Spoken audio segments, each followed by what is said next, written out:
Welcome back to जागो लाहौर। जनाब break से वापस आ चुके हैं और आज हमने बड़े ही एक इम्पॉर्टेंट टॉपिक के ऊपर बात करनी है। और जनाब हर तरफ ना तब्दीली की बातें ज़रूर की जाती हैं, बड़े बड़े मशवरे दिए जाते हैं, दूसरों की हज़ारों गलतियाँ निकाली जाती हैं, लेकिन अलमिया ये है कि ख़ुद को नहीं बदला जाता, अपने गिरेबान में नहीं झांका जाता और हमें ख़ुद को बदलने की ज़रूरत है। ताहम ख़ुद को बदलने और जनाब मुआशरे में अपनी सलाहियत के मुताबिक किरदार अदा करने के लिए आलमी सतह पर एक खसूसी दिन मुकर्रर किया गया है, जिसको ग्लोबल कम्युनिटी इंगेजमेंट का नाम दिया गया है। और पहला ग्लोबल कम्युनिटी इंगेजमेंट डे था 28 जनवरी 2018 को ऑस्ट्रेलिया में मुनाकिद हुआ था और फिर ये आहिस्ता आहिस्ता पूरी दुनिया में मनाया जाने लगा है।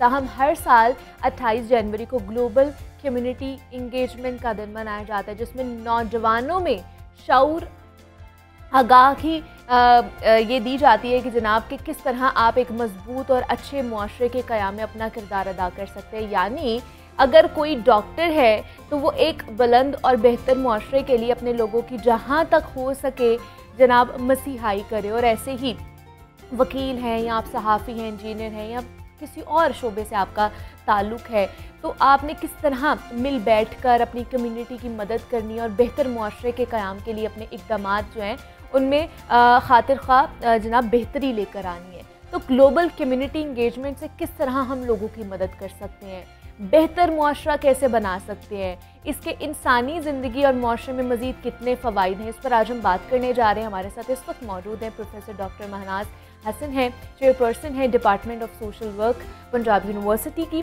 और उनके साथ हमें आज ज्वाइन किया है अब्दुल्ला सबील हैं, सोशल एक्टिविस्ट हैं। अब्दुल्ला आपको भी वेलकम कहती हूँ जागो लाहौर में, और डॉक्टर महनाज आपको भी वेलकम कहती हूँ जागो लाहौर में। सबसे पहले तो प्रोफेसर साहबा आप ही की तरफ आना चाहूँगी। आज ग्लोबल कम्युनिटी इंगेजमेंट डे मनाया जा रहा है कि हमने ज़्यादा से ज़्यादा अपने मुआशरे को किस तरह मजबूत और बेहतर बनाना है, उसके लिए हमने क्या क्या काम करने हैं। तो आपको क्या लगता है कि ये सिर्फ एक ही दिन पर हमें इन्हिसार करना चाहिए या बाकी दिनों में भी हमें इसके बारे में सोचना चाहिए और इक़दाम उठाने चाहिए? देखिए, इंसान जो है वो एक सोशल बीइंग है, जी जी। और सोशल बीइंग जो है वो एक तन्हाई में या अकेले में सरवाइव नहीं करता। सोशल बीइंग जो है वो अपने जैसे इंसानों में रहता है, उसके बगैर रह नहीं सकता। This is the difference between the human beings and the other species on this earth. तो अब उसको जो है जब दूसरों के साथ रहना है तो अपने रवैयों में दोनों तरफ से वो एक एलिमेंट पैदा करना है ताकि जिसमें live and let others live वाली फ़िलॉसफी हो कि सब मिलजुल कर रह सकें। हाँ। तो उसमें जितना भी बर्दाश्त का एलिमेंट है, जितना भी एक टॉलरेंस का है, पेशेंस का है, एक्सेप्टेंस का है, वो एक चीज़ जो है वो मैटर करती है। तो इंसान अकेले तो रह नहीं सकता, जब इकट्ठे रहना है तो फिर मेरा ख़्याल है कि रहो और रहने दो की पॉलिसी पर अमल करना चाहिए। हाँ। और ये एक दिन की बात नहीं है, ये तो इंसान जब पैदा होता है फ्रॉम द डे फर्स्ट तो वो डिपेंडेंट है, बच्चा डिपेंडेंट है अपने सिबलिंग्स पर, रिलेटिव्स पर, पेरेंट्स पर, और फिर उसके बाद जब वो स्कूल में जाता है तो उसका जो पीयर ग्रुप है उस पर, नेबर्स हैं, फिर अगर कहीं पे काम करता है तो ऑर्गेनाइजेशन के अंदर कलीग्स के साथ। तो ये सारी जो है वो डिपेंडेंसी है, इंसान एक दूसरे पर डिपेंडेंट है और इसके बगैर तो कोई लाइफ नहीं है बिल्कुल ऐसे ही है। बल्कि हम एक सोशल साइंसेस में बात करते होते हैं थ्योरी ऑफ इम्प्रेशन मैनेजमेंट की, कि नॉर्मली जो ह्यूमन बीइंग्स हैं उनकी इंस्टिंक्ट है, जिबिल्लत है, नेचर है कि whatever they do for others to maintain their impressions, और सारी ज़िंदगी इंसान अपना इम्प्रेशन ही मैनेज करता रहता है। तो इसके ऊपर तो बहुत ज़्यादा सोशल साइंटिस्ट ने बात की है।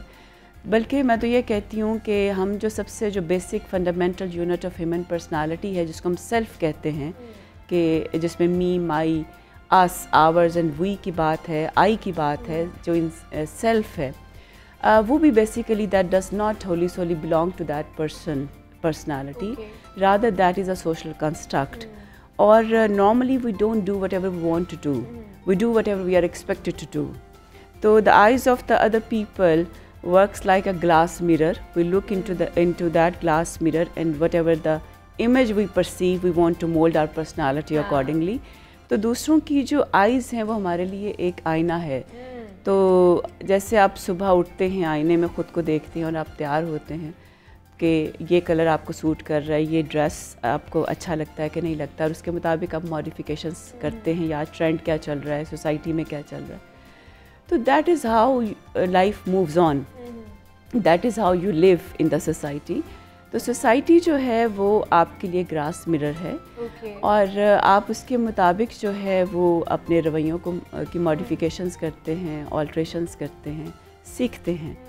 ज़िंदगी में सीखने का जो अमल है ये चलता रहता है सारी ज़िंदगी, आपको सीखना चाहिए ज़िंदगी में। अच्छा अब्दुल्ला, आपकी तरफ आना चाहूँगी। हमारी जो यूथ है, हमारे जो नौजवान नस्ल है, उसके ऊपर बड़ा हम डिपेंड करते हैं, या उनको मुस्तकबिल का मेमार कहा जाता है कि हमारा फ्यूचर उनके ऊपर डिपेंड करता है। तो क्या क्या एक्सपेक्टेशंस हैं और किस तरह हम उनको मीट कर सकते हैं अगर हमने अपने माशरे को बेहतर करना है? बड़ा ज़बरदस्त सवाल आपने पूछा है। इस पर मैं ये चीज़ ऐड ऑन करना चाहूँगा कि जो हमारी यूथ है पाकिस्तान की, वो 64% है। एग्जैक्टली। ठीक है, तो किसी भी नेशन के लिए, किसी भी कौम के लिए उसकी जो बैकबोन होती है वो यूथ होती है। और जहाँ तक बात है कम्युनिटी बिल्डिंग की और किस तरीके से हमारी यूथ इसमें रोल प्ले कर सकती है, वो बड़ा बेसिक, असल में ना हमारी यूथ के अंदर ना पोटेंशियल बहुत ज़्यादा है। कुछ ज़्यादा ही है, मतलब बनिस्बत आम लोगों के कुछ ज़्यादा है। अच्छा। मसला कहाँ पे आता है? डायरेक्शन में आता है। आई बिलीव कि उनको डायरेक्शन नहीं दी जा रही होती कि उन्होंने करना क्या है, कैसे करना। हाँ। हर बंदा अपनी अपनी ज़िंदगी में रोल प्ले कर रहा है towards humanity, towards people, towards serving people. कोई भी मसला हो जाता है पाकिस्तान में, ठीक है, आपने देखा कोविड में मैं कोविड की बात अगर स्टार्ट करूं तो शदीद लॉकडाउन था। ठीक है, तो हमारे जो पैरामेडिकल स्टाफ के लोग हैं, हमारे डॉक्टर्स हैं, हमारे पुलिस एहलकार हैं, सब इनको बहुत ज़्यादा जो है तारीफ़ कर रहे थे कि ये इस मुश्किल हालात में भी आगे बढ़ चढ़ के हिस्सा ले रहे हैं। लेकिन उसमें बड़ा इम्पोर्टेंट रोल हमारी यूथ ने भी प्ले किया था एज अ सोशल वर्कर। ठीक है, हमारी जो यूथ ऑर्गेनाइजेशंस हैं उन्होंने भी बड़ा ज़बरदस्त काम किया था। उस पीक लॉकडाउन में भी लोग बाहर निकल रहे हैं, लोगों से इंटरेक्ट कर रहे हैं, राशन दे रहे हैं, जिसको जो हेल्प चाहिए वो प्रोवाइड की जा रही है। तो आई बिलीव कि जो कम्युनिटी है ना, हर बंदा इंडिविजुअल बेसिस पे काम कर रहा है। ठीक है, हमें चाहिए कि उसको थोड़ा सा एक ऑर्गेनाइज तरीके से लेके जाएं। देखें, हेल्थ पे काम हो रहा है, एजुकेशन पे काम हो रहा है, किसी भी टॉपिक को ले लें, हर बंदा अपनी अपनी जगह पे काम कर रहा है। बिल्कुल ठीक है। अगर हम उसको एक पैनल पे ले आएँ और उसको मैस लेवल पे कर दें, जिन जिन का मकसद है जो एजुकेशन पे काम करना चाह रहे हैं, उन सबको एक साइड पे पूरी एक डोमेन बना दी जाए, और वो जब मैस लेवल पे चेंजेस आएंगी ना, तो कम्युनिटी जो ऑटोमेटिकली एक चेंज होना शुरू हो जाएगा।